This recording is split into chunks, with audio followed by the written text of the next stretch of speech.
Have you ever been shooting and you felt like you have enough camera gear, you have enough lighting, you have the perfect camera and the perfect lens, yet your shot still doesn't meet your standards or doesn't live up to what you have seen on the big screen, even though you're using the same equipment? That is most likely a composition issue. Composition is simply how you arrange or place different visual elements in your frame. And I usually equate it to my shot being like a sentence and composition being the grammar. If you use the rules that you've learned in English class, which that was not one of my favorites, I'm gonna be honest. If you use those tools that you learned to compose a sentence correctly, that sentence can be carried no matter where you go, and it can get across in a great way if you follow those rules. But in order to reach a certain audience deeper at the heart level and to make it an art, you sometimes break those rules. And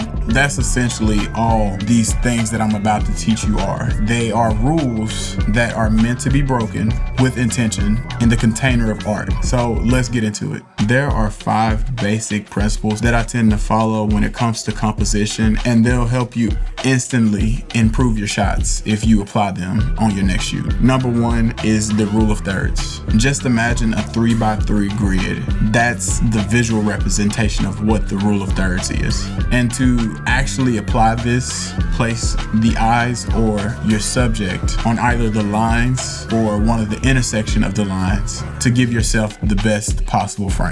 The next basic principle that I'm going to discuss is going to be leading lines. You'll use natural lines in your frame, whether it be roads or railroads or railing on a bridge, to draw the viewer's eyes toward your subject. The third basic principle is going to be using headroom and lead room.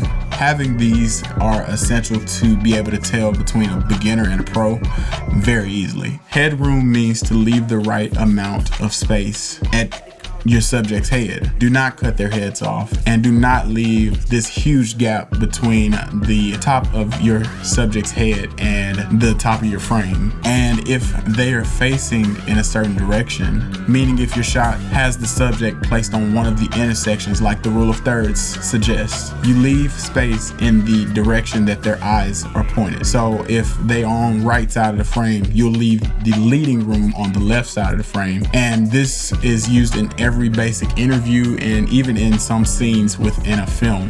One easy way to follow these rules is to use the lines that are within the rule of thirds. I usually use the horizontal lines to keep my headroom where it needs to be, and I use the vertical lines to keep my lead room where it needs to be.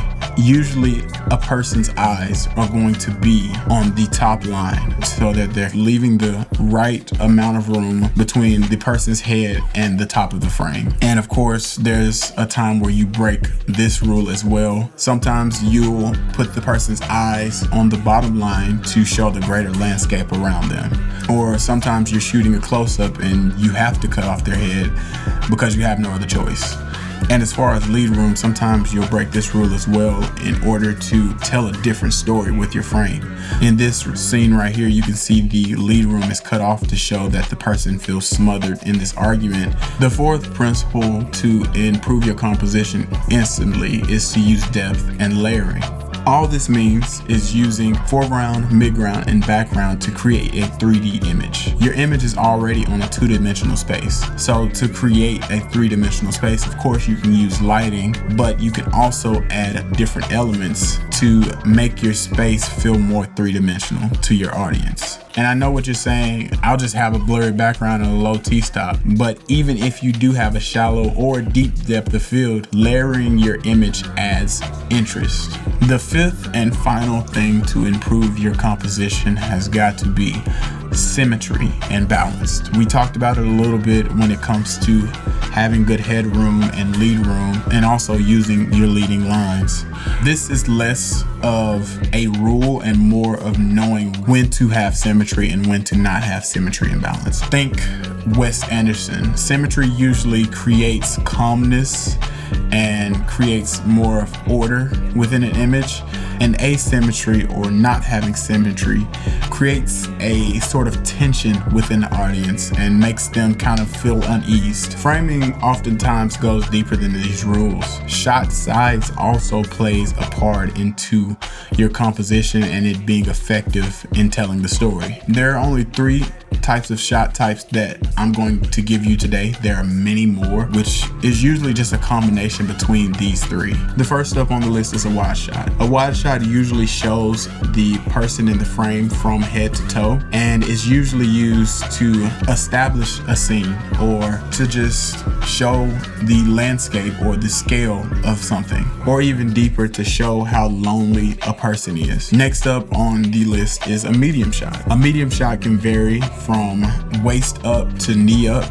It just depends on what type of medium shot that you use, but these are usually used to help the audience feel grounded in the story and help them to be a bit more observational in terms of what is happening within the frame.